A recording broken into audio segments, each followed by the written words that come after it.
de mama, el Día Mundial del Cáncer de Mama, o al menos las celebraciones establecidas en la mayoría de los países, sitúan al 19 de octubre, es decir, mañana. El cáncer de mama es una entidad sumamente importante, ahorita vamos a ver por qué. Es altamente prevenible cuando se realizan los protocolos adecuados, que también los vamos a ver, y sobre ello les quiero compartir primeramente algunos términos que vamos a estar empleando a lo largo de la presentación en algunas diapositivas. Estos términos son 7, espero que los puedan visualizar. El primero de ellos es menarca. Cuando hablamos de menarca nos referimos a la primera menstruación en la vida de la mujer, es decir, el primer sangrado. Regularmente es alrededor de los 11 a 13 años, algunas mujeres antes, un poco más niñas, y otras después de este periodo de tiempo. La menopausia se refiere al cese de la menstruación. Cuando tenemos un año sin menstruar nos referimos o hablamos de una menopausia. Parénquima es un término que utilizamos en medicina y en otras áreas de ciencias de la salud para describir a un tejido, a una porción de un órgano que ejerce una función. Por ejemplo, está el parénquima cerebral, que es un tejido del cerebro que a través de la interconexión de neuronas ejerce una función. Lo mismo cuando hablamos del parénquima mamario. Hablamos de un tejido en la mama. Nuliparidad es un término que hace referencia a aquella situación en donde una mujer no ha tenido hijos, no ha parido. A eso nos referimos con nuliparidad. Mastitis, el sufijo itis hace referencia a una inflamación. En este caso, mastitis hace referencia a una inflamación de la mama o de las mamas. Patología se refiere a una enfermedad, un proceso de enfermedad, un proceso patológico, son sinónimos. Y finalmente ganglio, ganglio se refiere a una estructura en forma de frijol que forma parte del sistema inmunitario. Generalmente es en forma de frijol, es una pequeña estructura que contiene diferentes células que nos van a proteger. Entonces quise ponerles estas palabras antes de comenzar para que no existieran dudas o si las llegara a ver puedan consultar este pequeño glosario para aclararlas. Bueno, y como les comentaba, vamos a empezar con una pequeña trivia, algunas preguntas sobre el cáncer de mama. ¿Ustedes sabían que el cáncer de mama, por ejemplo, también se presenta en hombres? Si ustedes sabían esto, bueno, deben de saber también que existe una incidencia, es decir, un porcentaje en los casos totales de cáncer de mama que se van a presentar en hombres. ¿Alguien quisiera decirme cuál es esta incidencia? ¿Cuál es el porcentaje de todos, del 100% de cáncer de mama que se presenta? ¿Cuánto porcentaje es de hombre? Esa sería la primera pregunta. La segunda pregunta es, ¿cuáles son los tratamientos disponibles para el cáncer de mama? Es decir, ¿con qué contamos para combatir el cáncer de mama? Y finalmente, en estas tres preguntas, ¿cuáles son aquellos signos y síntomas más frecuentes del cáncer de mama? Entendiendo signos como aquello que podemos visualizar o medir y síntomas como aquello que nos refiere el paciente o la paciente en este caso. Bueno, en primer lugar, la incidencia de cáncer de mama en el hombre es del 100% del cáncer, en el hombre es menor al 1%. Es decir, es una incidencia baja, sin embargo existe y no hay que pasarla desapercibida. Los hombres también podemos tener cáncer de mama. Entre más factores de riesgo reunamos, más probabilidades tenemos de que se presente un cáncer de mama, tanto en hombres como en mujeres. No hay que olvidarlo. Sobre los tratamientos para el cáncer de mama, seguramente han escuchado del más famoso que es la quimioterapia. Sin embargo, hay otros, como por ejemplo, está la cirugía. En un primer momento puede extraerse el pequeño tumor que se detecte, pero generalmente también se va a acompañar de otro tratamiento que es la radioterapia. Y como cuarto punto tenemos la hormonoterapia. Entonces, de los tratamientos disponibles para el cáncer de mama, contamos con 4: cirugía, radioterapia, el más famoso que es la quimioterapia, y también a otro que es menos conocido, sin embargo muy importante en ciertos tipos de cáncer de mama, como lo es la hormonoterapia. ¿Cuáles son los signos y síntomas más frecuentes del cáncer de mama? El principal motivo de consulta por el que una paciente va y se le detecta cáncer de mama es el dolor. Sin embargo, hay otros como estos: la masa tumoral o la presencia de un crecimiento en la mama, la secreción no láctea, es decir, que no salga leche sino alguna otra secreción por el pezón de diferentes colores, puede ser incluso sangre, y también alteraciones de la piel y del mismo pezón. Muy bien. Entonces, ahora sí, definamos cáncer de mama. Hay una norma oficial mexicana de Secretaría de Salud, que es la NOM 041, que nos habla acerca de qué es el cáncer de mama y lo define de la siguiente manera: un crecimiento irregular o anormal de las células que componen el parénquima mamario, secundario a mecanismos genéticos, hormonales o mutaciones en genes anticancerígenos.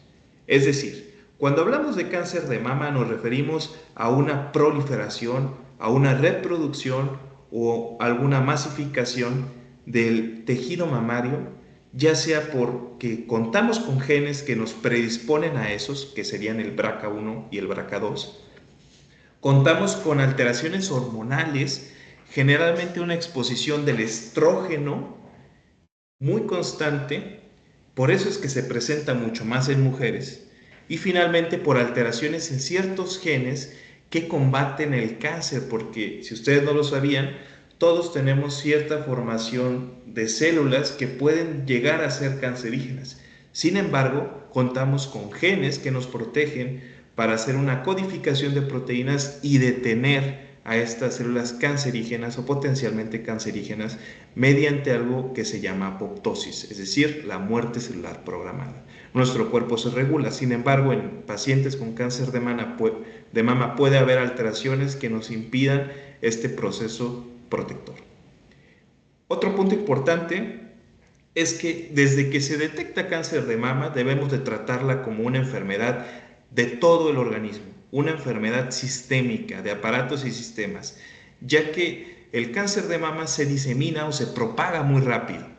A esto nos referimos cuando hablamos de que es una enfermedad de alta diseminación. Una vez que lo detectamos, es importante tomar en cuenta que muchos organismos se pueden ver afectados y no únicamente la mama. Muy bien. Epidemiología. Los datos de salud pública nos indican que es la primer neoplasia maligna en la mujer, es decir, que puede ser potencialmente mortal. Hasta un cuarto de las neoplasias en la mujer van a ser cáncer de mama. Entonces ustedes díganme si es importante o no. Es altamente importante. Es la primera causa, como les comentaba, de mortalidad por tumor maligno en mujeres que son mayores de 25 años, para ser más puntuales, ya que evidentemente por mujer también nos podemos referir a mujeres en una menor edad, pero ahí ya entran otros tipos de cáncer. Entonces, en la mujer mayor de 25 años, el primer tumor maligno es el cáncer de mama. Es el más frecuente, el tipo más frecuente es el carcinoma ductal invasivo. Ese es el tipo de cáncer de mama más frecuente, también se le conoce como carcinoma ductal infiltrante. Y la edad media de aparición es a los 49 años. Hay pacientes que haciendo la curva puede ser un poco antes o un poco después, pero la media de aparición es a los 49 años. Y se detecta, desgraciadamente, ya cuando está muy avanzada esta enfermedad en muchos de los casos. Cuando ya está detectado un cáncer de mama y tiene síntomas, la supervivencia a los 5 años es menor al 30%. Entonces es una enfermedad neoplásica con una alta mortalidad que desgraciadamente se detecta a los 49 años o como media a los 49 años, y ya cuando está en estadios avanzados, que dependiendo de los arsenales terapéuticos pues no puede ser tan eficiente, y por eso esta mortalidad es menor del 30%. Sobre aquellos factores de riesgo, ¿qué nos va a predisponer a tener cáncer de mama? Mencionamos que son alteraciones en la definición genéticos, hormonales y también de mutaciones de los oncogenes. Para los factores de riesgo, por lo tanto, el tener antecedentes familiares de cáncer de mama nos va a predisponer muchísimo más a presentar el desarrollo de este cáncer. Si, por ejemplo, usted tiene una mamá con cáncer de mama, tiene una alta probabilidad de desarrollar este cáncer. Lo mismo si es una hermana suya o si llega a tener algún otro familiar de segundo grado, también se puede considerar. Sin embargo, no es tan importante como aquellos que sí son de primer grado. Una abuela, mamá o hermanos, hermanas, es una alta probabilidad de que desarrollemos cáncer de mama. Nos deben encender las alarmas y estar atentos a partir de los 30 años, como ahorita lo vamos a comentar. Otros factores de riesgo importantes es contar con otra enfermedad en las mamas, como puede ser los quistes, los fibroadenomas, los alteraciones del pezón, mastalgias crónicas, etcétera, que pueden llegar a ser benignas. Sin embargo, al tener alguna de estas también son factores de riesgo para cáncer de mama. Otro es tener unas mamas abundantes. A esto nos referimos cuando hablamos de una densidad mamaria. Si en la edad infantil tratamos algún otro tipo de cáncer con radioterapia, este también es un factor de riesgo. Otro muy importante son los estados elevados de hiperestrogenismo. El estrógeno, cuando está en grandes cantidades y cuando se está regulando constantemente, nos predispone a desarrollar este cáncer. Por eso es que a mayor edad, conforme pasan los años, la mujer va teniendo un aumento en este riesgo. Al final del ciclo menstrual se produce un aumento de estrógenos y esto es lo que condiciona un factor de riesgo para el cáncer de mama. Otros factores no menos importantes, pero sí menos frecuentes, son el tabaquismo, el cual es modificable, y el tener malos hábitos higiénico-dietéticos. Las mujeres con sobrepeso u obesidad también tienen más predisposición, y eso es a lo que hace referencia este párrafo que habla sobre los malos hábitos higiénico-dietéticos. Y otros dos puntos importantes son la primera menstruación antes de los 12 años, o aquellas mujeres que tienen una menopausia después de los 55 años también están en mayor riesgo. Y finalmente, como factor de riesgo tenemos el no haber tenido hijos antes de los 30 años. Aquella mujer que tenga hijos después de los 30 años va a tener un mayor riesgo de cáncer de mama. Y es que cuando se está en un periodo de embarazo, la mujer tiene menos exposición al estrógeno. Precisamente esto es lo que nos va a condicionar que una mujer que tenga hijos después de 30 años tenga más riesgo de cáncer de mama. Y por supuesto, el género es el factor más importante. El hecho de ser mujer ya es un factor de riesgo, pero si sumamos alguno de estos, como el antecedente familiar, el estado de hiperestrogenismo, la menarquia temprana o la menarquia tardía, tabaquismo, obesidad, pues son puntos que se agregan a la probabilidad de desarrollar cáncer de mama. Los genes implicados en el cáncer son el BRCA1, como les comenté, y el BRCA2. Hay factores que nos van a hablar de que este cáncer pueda ser de mal pronóstico, es decir, que la supervivencia a los 5 años sea menor. El primer punto es en la mastografía un número de ganglios afectados muy alto. Entre más ganglios estén afectados, más probabilidad se trataría de un mal pronóstico. Otros son edad en menos de 35, que el tumor tenga más de 2 centímetros, que tenga diferentes lóculos o centros, que se desarrolle durante el embarazo. El cáncer de mama también se puede desarrollar durante el embarazo, o que esté asociado a un carcinoma inflamatorio. Estos son factores de mal pronóstico. Se reportan en diferentes medios, ya sea por el médico radiólogo o el médico patólogo. Y otro es contar con la piel de naranja o receptores estrogénicos negativos, es decir, alteraciones que nos reporta el patólogo que nos dicen que no contamos con suficientes receptores para la hormona estrogénica. Pero quédense con esto, entre más ganglios hay, menos edad de aparición o más tempranamente en edad se presenta o mide más de 2 centímetros, son factores de mal pronóstico. Así también hay factores que nos pueden proteger de alguna manera del desarrollar cáncer de mama. No lo van a evitar, pero sí pueden disminuir la probabilidad. En primer lugar, contamos con ejercicio. En segundo lugar, contamos con dar la lactancia materna. Y en tercero, es que tengamos un embarazo antes de los 20 años y que este embarazo se logre. Entonces, estos son algunos factores protectores para el desarrollo de cáncer de mama. Si se fijan, son algunos contrapuestos a los factores de riesgo. Por ejemplo, el tener un hábito tabáquico o una mala higiene dietética, sobrepeso, obesidad, pues también, como son factores de riesgo, pues al tener factores protectores nos lo va a evitar de cierta forma.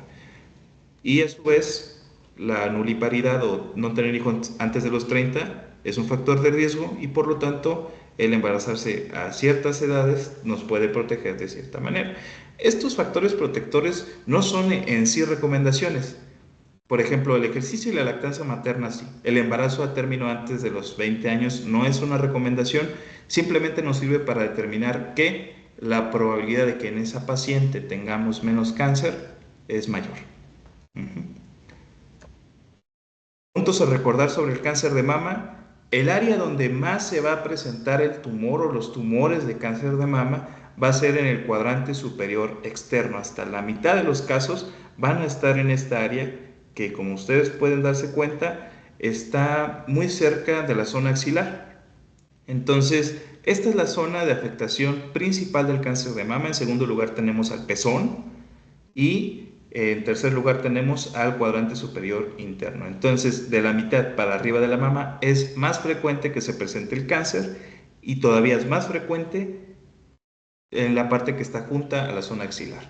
Hay una vía de diseminación o de propagación de cáncer que son los vasos linfáticos. Como pueden observar, la mama está recubierta o rodeada por diferentes ganglios que cuando se presenta un cáncer pueden diseminarse con cierta facilidad a otros sitios, como principalmente el pulmón, y hacen metástasis, hueso y cerebro.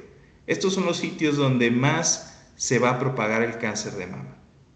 El cáncer, a su vez, es el más frecuente para los cánceres de hueso. Espero no confundirlos en esta parte. Cuando hablo de metástasis pulmonar, hueso y cerebro, me refiero que cuando tenemos cáncer de mama es a donde se propaga con más frecuencia. Sin embargo, cuando tenemos un cáncer de hueso que se detecta en el cerebro o en el ojo, la causa más frecuente de estos es el cáncer de mama. Entonces, como pueden ver, tiene mucha implicación esta vía linfática, que es la vía de diseminación del cáncer. ¿Cómo vamos a clasificarlo? Tenemos dos tipos principales. Aquí quise ejemplificarlos para saber a qué nos referimos cuando hablamos de un carcinoma ductal invasor, que como hablamos es el más frecuente de los tipos de cáncer de mama. Hasta un 80% de los invasores van a ser carcinoma ductal infiltrante. Como anécdota, yo tengo a una tía, hermana y mamá, que justamente ella desarrolló cáncer de mama hace aproximadamente 6 años, sigue bajo protocolo, sin embargo, ella presentó el más frecuente, el ductal infiltrante, y pues ha recibido diferentes tratamientos. Otros serían el no invasor, aquí tenemos dos principales, el ductal in situ y el lobulillar. Cuando hablamos de ductal y de lobulillar, nos referimos a estructuras que están en la mama. Si hacemos una observación, por ejemplo, en esta imagen, podemos darnos cuenta que tenemos algunas ramificaciones o como zonas enredadas. Eso es a lo que nos referimos cuando hablamos de lobulillo. Y hay otras zonas que nos referimos al ductal que está por encima de estas estructuras. A eso es a lo que hace referencia, a estas zonas. Bueno, y hay algunos otros que son menos frecuentes. Podrán darse cuenta que tanto el no invasor como el invasor va a ser más frecuente los ductales. El ductal in situ en el no invasor y el más frecuente que es el ductal infiltrante en el invasor. ¿Cuáles van a ser los datos clínicos, los signos y síntomas que mencionábamos al principio? Alteraciones o cambios en la mama, tumoraciones, como pueden ver aquí hay un bulto, podemos tener secreciones o masas, la piel de naranja, que es un dato que se presenta con cierta frecuencia, pero también hay otros, como por ejemplo tener las mamas enrojecidas y de repente las vemos con un cambio de coloración más rojas de lo normal, pues también es un factor de riesgo. De ahí la importancia de que tomemos en cuenta la autoexploración. Cualquiera de estas alteraciones, el endurecimiento de las mamas, el bulto, tener como zonas irregulares o hoyitos, hendiduras, mamas rojas, cualquier alteración básicamente es para que lo tomemos en consideración y podamos hacer acciones preventivas para detectar un cáncer de mama. Lo ideal es hacer un protocolo que les voy a mencionar, es a partir de los 40 años con las mastografías. Sin embargo, sí es importante que tomen en consideración que cualquiera de estas alteraciones que ustedes vean en la mama son datos clínicos que se pueden asociar con cáncer. Hay nódulos que son de características malignas, cuando son bordes irregulares, cuando son muy duros, cuando hablamos de petrio nos referimos a ese endurecimiento justamente, o cuando estas bolitas que salen están adheridas a planos, es decir, ustedes las palpan y ven que se mueven varias zonas de la mama, no nada más la bolita. Y bueno, no olvidar que la diseminación es linfática, por lo que hay que actuar rápido una vez que tenemos clínica.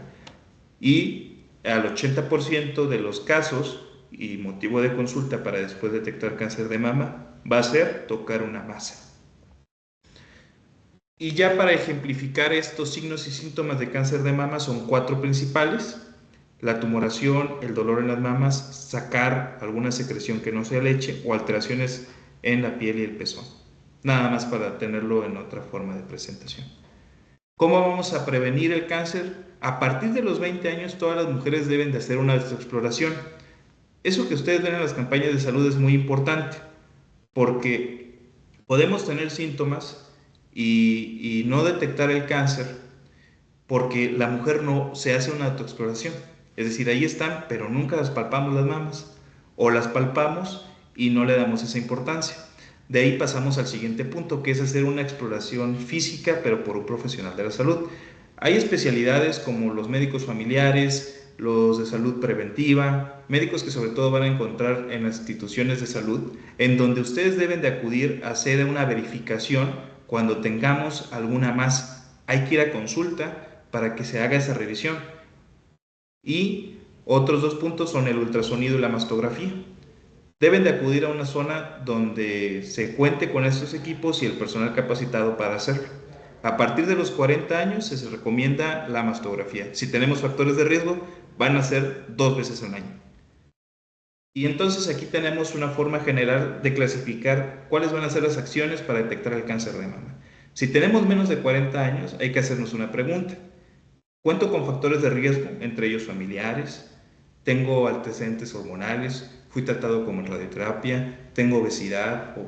Esos factores de riesgo, si la respuesta es sí, tenemos que acudir con un médico especialista, hacer una consulta y empezar a tener cierta vigilancia y control al año. Y por supuesto que lo más probable es que nos solicite mastografías y ultrasonidos que siempre van a acompañar al tamizaje de cáncer de mama. Por lo regular sí van a solicitar ambas cosas. Y si no cuento con esos factores de riesgo, tengo menos de 40 años, bueno, entonces acudo a mi revisión al año para el seguimiento, y no tiene que ser con un especialista, y realizo una autoexploración en casa. Si ya contamos más de 40 años hasta los 75 años, la recomendación va a ser realizar la autoexploración, la valoración por un profesional en medicina preventiva y la mastografía cada 2 a 3 años. Esa es la recomendación para tamizar el cáncer de mama, poderlo detectar. Si ya tenemos más de 75 años, ya no se recomienda hacer esta mastografía porque generalmente la esperanza de vida a nivel nacional pues es menor. Sin embargo, ya los dejo a su criterio para que puedan realizárselo. Como comentario, el uso de la mastografía pues realmente no es tan cómodo, ya que les aplanan ligeramente las mamas durante algunos segundos. Sí tiene cierto dolor, pero es necesario hacerse. Y la evidencia también nos dice que una vez que se realice, por lo general esto no impide que las mujeres sigan realizándoselo de forma periódica. Pero sí tomar en cuenta que si tiene más de 40 años no hay factores de riesgo, hay que hacerse la autoexploración y realizarse su mastografía cada 2 a 3 años. El diagnóstico para el cáncer de mama lo hacemos con una clasificación que se llama BIRATS. Una vez que se tiene una mastografía ya podemos hablar de la probabilidad de cáncer de mama. Sin la mastografía es poco probable que hablemos realmente de un de la detección de un cáncer. Es altamente difícil, ya que cuando se presentan masas, pues ya hay cierto desarrollo de malignidad por lo general. Por eso es importante hacerse este cribado, esta mastografía, como marca las recomendaciones. El ultrasonido se recomienda en aquellas mujeres que tienen menos de 35 años, como ya lo hemos estado comentando, cuando hay sospecha de un embarazo, ya que al ser un estudio que emite cierta radiación, es muy poquita, pues lo más recomendable es utilizar un dispositivo que no emita radiación como el ultrasonido. Y tenemos algunos otros criterios. La biopsia es tomar una muestra con una agujita para llevársela al patólogo. Esta se va a hacer a partir de esta clasificación de BIRADS, que como les dije ya es cuando se hizo una mastografía, y se hace ya sea de forma fina o de forma gruesa. ¿De qué va a depender? De los ganglios. Tenemos otras pruebas que ya son más específicas, más avanzadas y que sirven para complementar, como la tomografía, la resonancia, estudios genéticos, etc. Hay estudios complementarios que llegan a ser generales, como la biometría, los tiempos de coagulación, la química sanguínea. Estos nos van a ayudar a medir el estado general de la mujer. Entre esos también muy importante la fosfatasa alcalina, ya cuando se encuentra en tratamiento, y los receptores tanto estrogénicos como del prostágeno, que son hormonas que se relacionan con la malignidad en el cáncer de mama, y hemos estado comentando. Aquí tienen una imagen donde pueden visualizar de forma ideal cómo sería una mastografía en un ambiente muy limpio, muy bien iluminado, con equipos nuevos y personal capacitado. Bueno, aquí en un mundo ideal podríamos detectar con una buena imagen de mastografía los diferentes nódulos o alteraciones que se podrían visualizar en el cáncer de mama. De hecho, si ustedes pueden observar aquí, tenemos ciertas calcificaciones. Esto que vemos como un poco más blanco nos podría hablar de eso, ya le competirá al radiólogo o al especialista en hacer esta detección, si realmente son datos de preocupación. Y ya una vez que tenemos esta imagen, es que se realizan por los médicos encargados de esto en hacer esa clasificación de BIRADS que les comenté. Únicamente les voy a poner la tabla para que ustedes puedan visualizarla. Recordar únicamente que a partir de 4, de un BIRADS de 4 se hace biopsia. Antes de este nivel está el 3. Pudiera considerarse hacer una biopsia, pero nos obliga a solicitarla cuando ya tenemos un grado 4. Es decir, todavía en el 0 y en el 1 lo podríamos manejar en un primer nivel, como en un consultorio médico general, un consultorio médico familiar. A partir del día 2, que es cuando ya hay hallazgos, así sean benignos, reportados, pues ya se tiene que manejar por un especialista. Generalmente el ginecólogo va a enviarlo o a interconsultarlo con el oncólogo, pero ya a partir de un grado 4 hay que mandarlo directamente con el oncólogo y se tiene que hacer ya la biopsia. Ya cuando hablamos de un grado 6 es cuando el patólogo intervino y confirmó el diagnóstico de cáncer de mama. Y tenemos una escala pronóstica que se llama índice de Van Nuys. Dependiendo, lo único que quiero que vean es que dependiendo del tamaño en milímetros de esa masa, es que vamos a tomar acciones y que va a haber una relación de puntos conforme a la edad.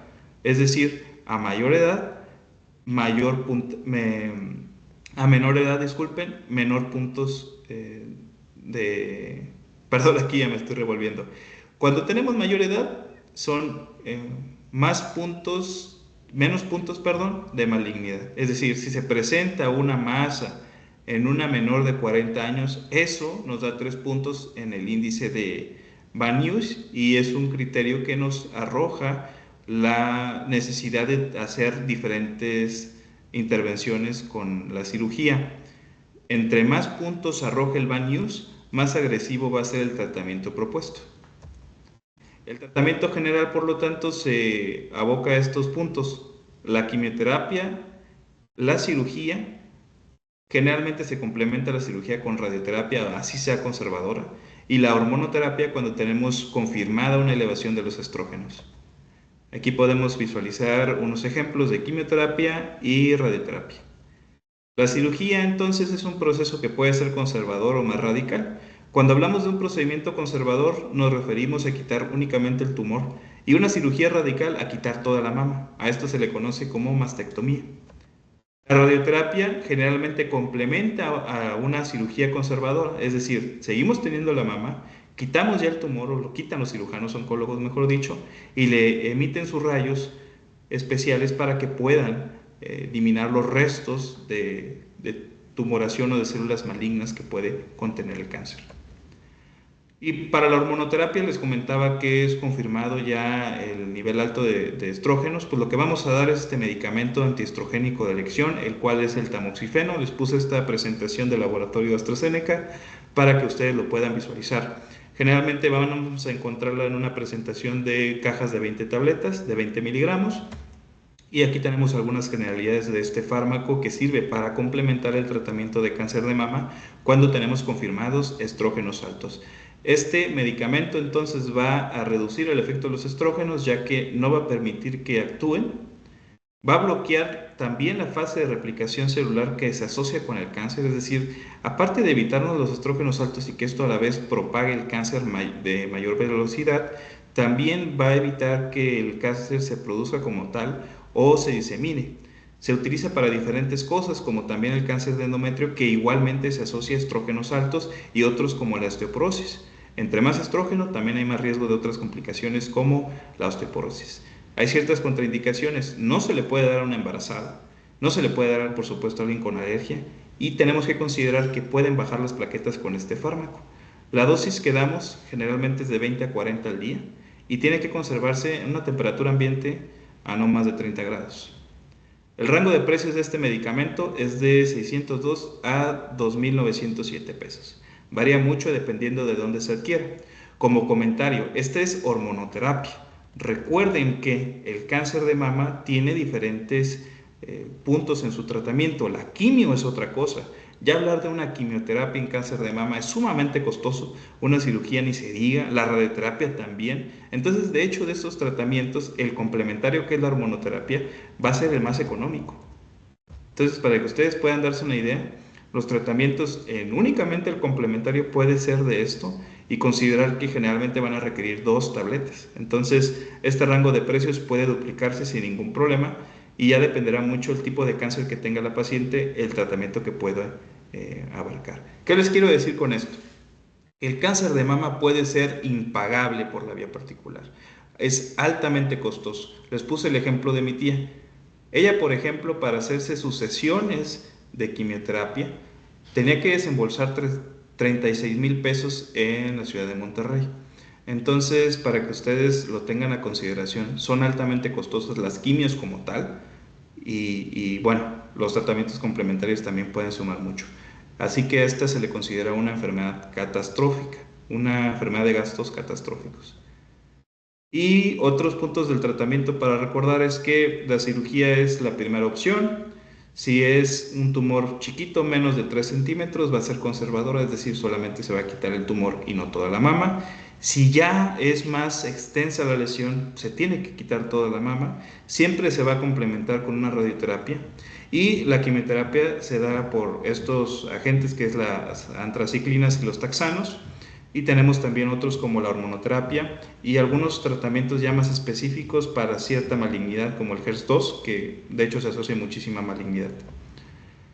Finalmente, les quiero compartir esta frase para que lo tengan en cuenta. Si ustedes conocen a alguien con cáncer de mama, tienen por ahí alguna duda sobre alguna lesión, o simplemente no se han ido a revisar y ya están en edad para hacerlo, o consideran que tienen algún familiar que también ya cumple con las edades, que como dijimos, a partir de los 40 años es obligatorio realizarse la mastografía para prevenir el cáncer de mama, considérenlo porque la prevención va a hacer la diferencia en los tratamientos. Una cirugía radical, que es de un mal pronóstico, se puede evitar con una cirugía mucho menor, o incluso no requerirla si se detecta a tiempo. Entonces les quiero finalizar esta presentación con esta frase, que es: ama la vida, defiéndela, revísate, que no te dé pena, lucha por cada día y vale la pena vivir. Por lo tanto, revísense, no lo dejen de lado, por favor, y sería todo. Les agradezco mucho su atención.